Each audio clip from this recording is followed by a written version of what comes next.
Hello Cancer, Sun, Moon, Rising, and Venus signs. Kamusta kayo? Sana po'y nasa mabuti kayong kalagayan. Welcome back po sa Star Tarot. At kung bago kayo rito, welcome din po kayo. Please subscribe, like, share my videos, and leave me a comment kung nakaresonate po kayo. Thank you. So, first card ni Cancer is Emperor. Wow. So, this is stability. So, napakaganda nito, Cancer. Kasi baka ngayon ang simula ng stability ninyo in terms of finances. Baka simula na to ng stability ninyo pagdating sa inyong source of income, sa inyong kaperahan, sa inyong trabaho, 'di ba? Yung ganyan. Kaya this is really really beautiful, no? Lalo-lalo na pagdating sa trabaho, sa career ninyo or sa business. And yeah, sa finances, malaking tulong no yung energy na to kasi po pwedeng maghahatak talaga ito ng material na bagay, material possessions, financial blessings sa iyo para na ma-establish mo, 'di ba? Yung lay foundation or I mean yung makapag-establish ka ng inyong solid foundation pagdating no sa inyong finances. Pagdating sa trabaho po pwedeng ma-promote kayo. Baka merong promotion dito na mangyayari and that could be promotion into a leadership role. No? Baka kayo ay magiging magiging manager na, supervisor, ganyan, no? Kaya good for you. So, mas maraming pera pa pwedeng dadating na kasi kapag ikaw ay na-promote na, 'di ba? Mas mataas yung position, mas mataas yung sahod, 'di ba? Mas mataas na yung take home pay ninyo. Kaya good for you. Pupuwede rin ano 'yan, si Emperor pupuwedeng magiging tatay na din ng iba sa inyo, Cancer. Kasi father archetype ito. So, maaari na ang iba sa inyo baka magiging daddy na, 'no? So, congrats. So, the Sun napakaganda.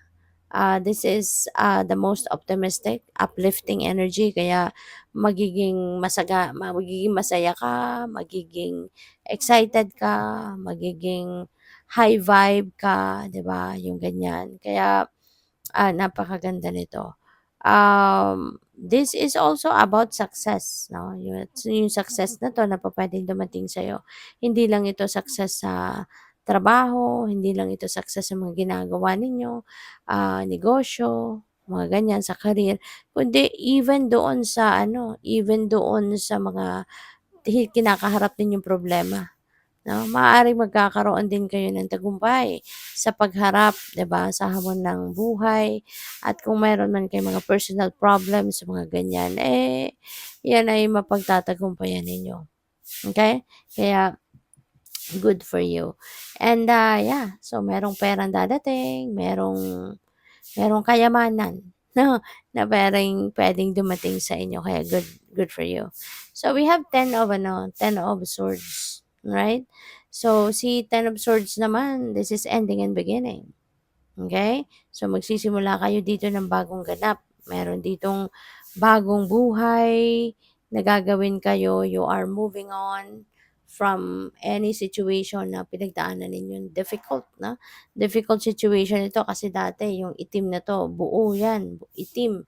Kasi dumaan kayo sa isang darkness 'no, dark circumstances.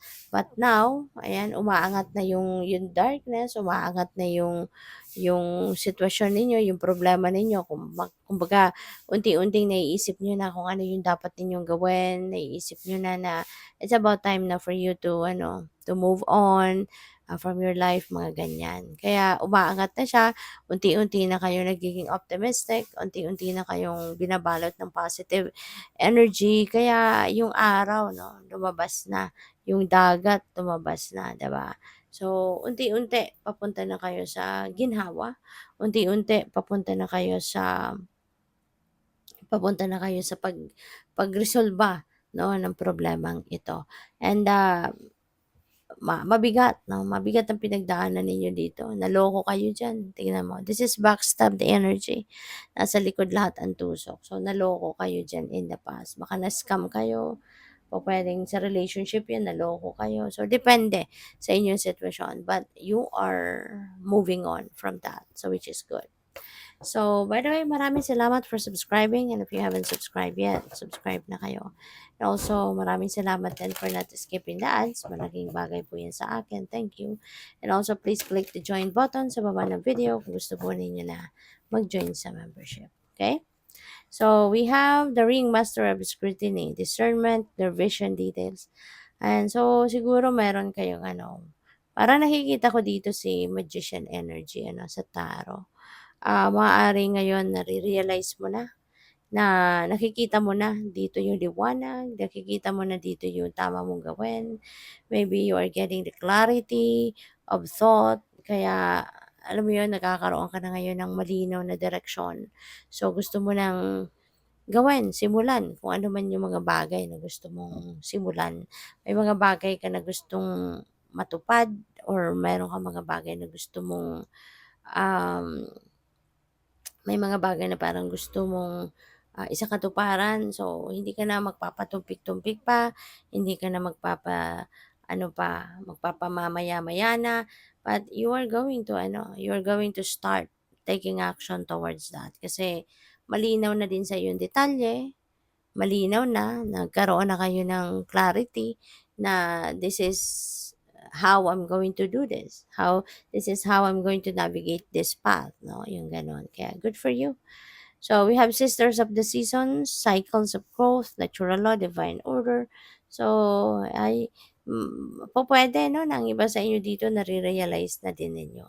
Diba? Na lahat talaga ng bagay ay may dahilan. Lahat ng bagay nangyayari according to the divine order and timing. So, alam ninyo na life is about cycles. Diba? Merong ending, merong beginning, 'di ba? Merong mga bagay na kailangan talagang magtapos so that new things can start, 'di ba?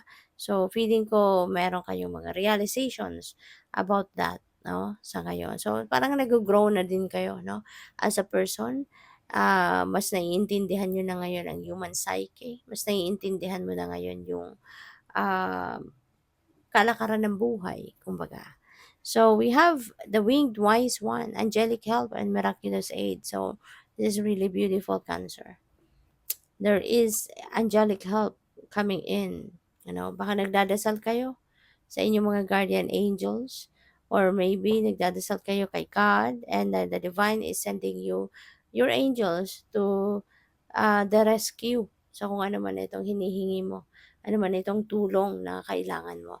So the universe is sending your angels, or other loving angels para kayo ay tulungan, para kayo ay para tawag dito, para ma-provide sa iyo kung ano man ang kailangan ninyo sa ngayon. There could be miracles that's going to happen. No? There could be miraculous events that's going to unfold, no, sa buhay mo para na mabago ang inyong sitwasyon for the better, mag-improve, 'di ba, ang inyong sitwasyon. So, good luck. Thank you for watching. Love and light. Namaste.